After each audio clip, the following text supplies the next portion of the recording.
All right, well, big game tomorrow.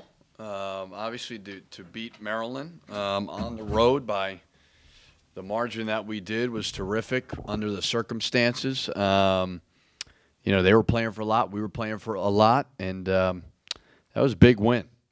So we got to get over it, and we got to find a way to beat a very talented Penn State team who is playing good basketball. To win at Illinois is tough. To play Purdue to the wire like they did, they've got very talented players, young players who play hard. So, we need a great crowd.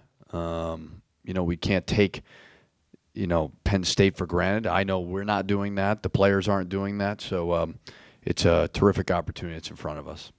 You play all season with the goal of reaching the NCAA tournament.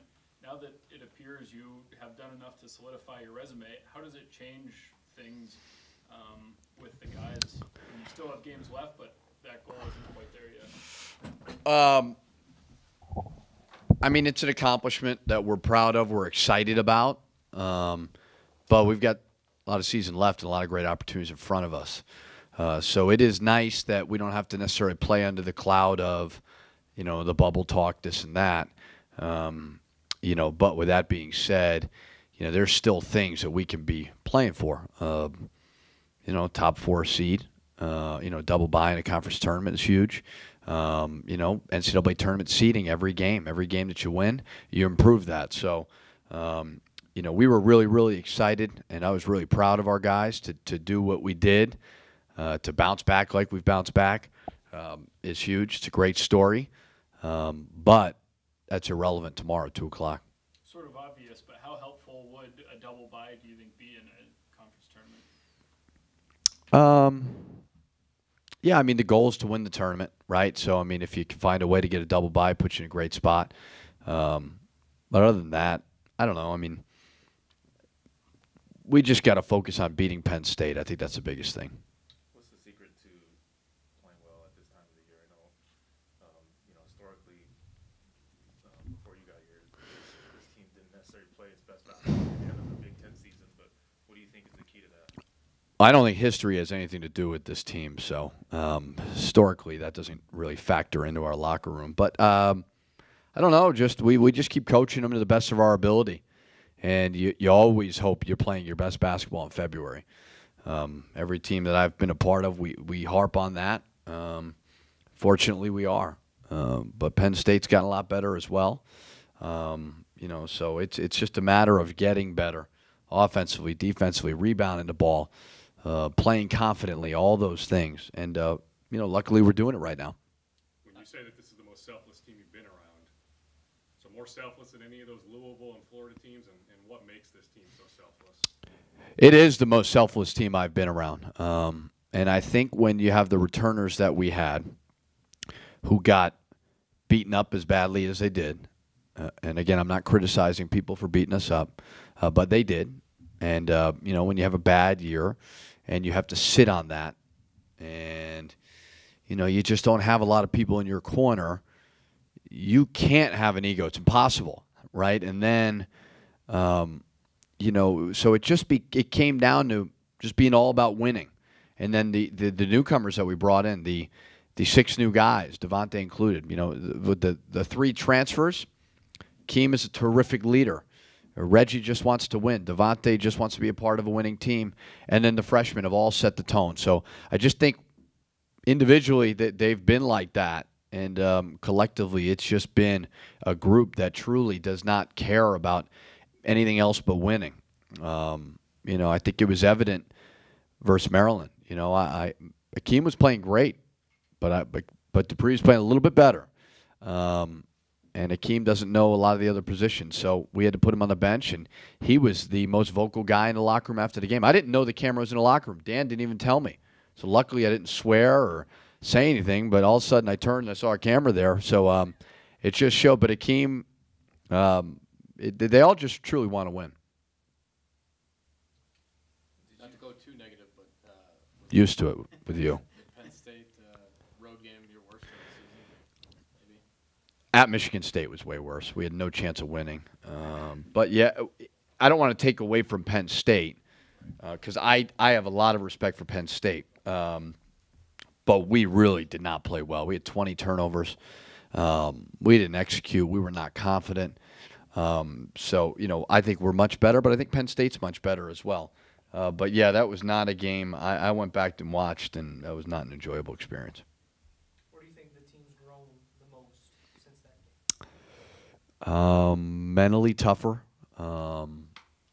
Better rebounding. I think we've improved there. Offensively, I think we've gotten better. And then obviously there's other facets that are obvious, but I just think that the mental toughness part of it, I think we've that and rebounding would probably be the two things that stand out to me. At one point during the Maryland game, I think Dupree obviously had maybe a couple stretches where he just kind of offensively took the game over. When you have a guy off the bench like that, he's probably one of the best scoring six men now in the Big Ten. How does that change your team? When you have a guy that can score like that off the bench. Well, yeah, I just think having depth is the biggest thing. And I don't know if it's a bench thing or whatever it may be. I mean, I think it's. I like, guys are going to go through phases of the game where they're not playing well and you're going to have to sub, or if it's foul trouble. And with a guy like Dupree and even in a guy like Eric, they've got versatility. Dupree can play the 1, 2, or the 3. Eric can play the 4 or the 5. We have foul trouble issues, whatever it may be. Guys need a break. That's extremely important. So when Dupree's playing well and Eric's playing like he's playing, I think it provides great depth. You've gotten on Jordan Murphy in the past for body language. Have you found that as he's heated up this season that the body language has become more consistent and the energy level's been good? It's natural. Playing well, body language is going to be good. Playing well to win in the games, that's going to be good. So I don't know if he deserves an award for that. But with that being said, I think he has really mentally matured and gotten tougher. And is really trying to lead. I think you saw last game he was shooting some threes in the first half, realized that wasn't really the best game plan, started getting closer to the rim, good things started to happen. So that's maturation right in front of you, we're still one of the youngest teams in the country, and he's still young, and he's growing up right before us, and he's a terrific leader. He's playing confidently. And so you're seeing that right in front of our eyes for sure. Has Nate solidified himself as an all-Big Ten player? He's close, however many, I don't know how many get on each team, but he's really close. And, he really only had a stretch of a couple games there where he didn't play well. But other than that, I think he's one of the better guards in the league. So, those things are always tough to pick. They're not as easy as you think. All of a sudden you got to leave one or two guys out. So if he is on it, he deserves it. If not, I don't know. But I think he's one of the best point guards in the league for sure. How important was it to have those 2 home games back-to-back previously during that winning streak to kind of get your momentum going? I look at every game. The first time you guys had that. Yeah, I mean, they're all important in their own little way. So I don't know. I think it's important to play well wherever you go. I mean, the fact that we've won, 5 road games? Have we won 5? 5 conference road games, pretty amazing for us to do that. And we've always got to take care of business at home. There's been some great home games. I guess our last one was Michigan and then Iowa. So terrific games that we found a way to win. So hopefully we can, get some momentum going tomorrow. And fans have been great this year, so hopefully they turn out again tomorrow. When you're coming off as big of a win as you had, both for record-wise and against that team, and you have a short rest, do you mention to the team to guard against a letdown, or do you just think that at this point they know that? I think we're past letdown status. I really do believe that. I mean, with so much of what we're playing for, I would hope we're past that. And Penn State beat us. So the guys remember that too. So I would hope that we're past that because we're playing for a lot right now. Can you tell, 3 or Final Four games are against teams that beat you earlier on in the season. Can you tell that guys are treating this as a second chance type of situation? 3 of the Final 4 games. How many games do we have left? 3? Oh, no, I I don't buy into the whole pay him back. I just don't. I don't coach like that. That was so long ago. It wasn't like it was fresh on our minds. I think we're a better team, and I think Penn State's a better team. So there's tendencies that you can, you remember that, I think it was more fresh in our mind, Maryland, where Penn State, I don't know, when did we play them? January 14th. Thank you, Dave. What's the date right now? Yeah, so it's over a month ago. So I don't necessarily feel that. So no, sorry, I don't. But you can go with it if you like, and I'll try to help you on that. I just think it's so late in the season. I don't that whole thing. I don't buy into it too much. Can you sense the excitement with the fan base? I mean, you're at a high school. You're more of on the ground level. I know you're trying to throw that out because you knew where I was last night. Doogie loves to do that. But No, but I'm just saying, like, you're at a high school game last night, or you're at Starbucks. Can you sense that a lot of people are now guy's talking stalking March, me. March Madness? I would. Yeah, I can sense it. Yeah, I can. And it's great. It's exciting. I've grown up around this my whole life. You know what I mean? And so I've kind of seen the pendulum shift both ways, right? I mean, my dad's a Kentucky coach, and he leaves and he goes to the Celtics, and he's the Celtic coach. Then they lose, and everybody hates him. Then he goes to Louisville. Now all the Kentucky fans hate him, right? I come here, we win, and then all of a sudden they hate me last year. So to me, it's all. I just take it in stride, the good and the bad. And I'm very appreciative of people who come up to me. And, nobody's rude to you when you lose. They just don't talk to you. So they're not like yelling things at me in Starbucks or at a high school game. But I can definitely sense it probably the most since I've been here. And I think these people really like this team. Our fans do. You could tell it. I think they really appreciate the way that they play. I think they play the right way. So it's fun to be a part of. It really is. It's exciting. And, for our guys, I hope they're excited about it too because, we had a tough year last year. And a lot of guys would have transferred. And they didn't. They stuck it out. And so it's nice that they're feeling that part of it. But I try not to get too into it. But I am appreciative of it. You mentioned not dealing with the whole revenge thing.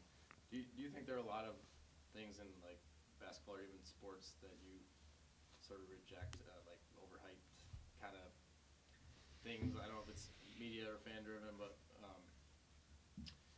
just some of the things that surround the game that really. You want me to poke all holes in things that media do? I got a list of them. I don't want to go on a rabbit hole, but Just don't mention my name. Yeah, Marcus has got plenty. does that question make sense? It does. I mean, if you'd give me a minute, I could think of a lot of good ones. I don't know. I think the rivalry, revenge stuff is probably a little bit overhyped. But I don't know. I mean, if you'd give me some specifics, I'd gladly. You're casting a wide net right there. Yeah. Yeah. You talked about Jordan Murphy and his three-point shooting against Maryland, and then getting closer to the basket. What do you kind of tell him is his green light when it comes to three-point shooting? He's got a green light. Don't shoot too many of them. He's got a. When you're open. Yeah, just shoot when you're open. As long as you're shooting in rhythm, and as long as because we pick and pop him sometimes, and he's not going to shoot too many of them. But I really like my guys offensively to feel very, very free. And Murph, the way he's playing right now, you want to shoot a 3 or 2 to make you happy. By all means, just keep rebounding the ball. That's kind of my mentality with it. So you have to earn that, and he's earned it. It seemed like Bakari has not. So that 3 he took versus Ohio State, we'll never see that again. Reggie hasn't taken it. Yeah, he never will. Should he? No, Next one? no. It just seemed like you guys. I don't say I predicted that Maryland game, but it seemed like you guys were due for a game where a lot of guys were playing well, shooting well. Like you won a lot of games during the streak with defense and clutch plays at the end of games, but I don't think there was a stretch like you had that second half for Maryland where everybody was Yeah. contributing and It's nice. it's nice when your guards are making shots. And when you I have think that was coming at some point. what? You must have thought that was coming at some point. Dave, that would be one that I would shoot down right there. Anytime Marcus asks a question, normally. Yeah, I don't know. You know, I think Akeem and Dupree they can get hot, you know, so that was nice to see. But I thought we were really, really good offensively, you know, evident of 55 points in the second half. But, you know, I don't know if I ever thought, hey, we're due to score almost 90 on the road. I can't say I thought that. All right, thank you.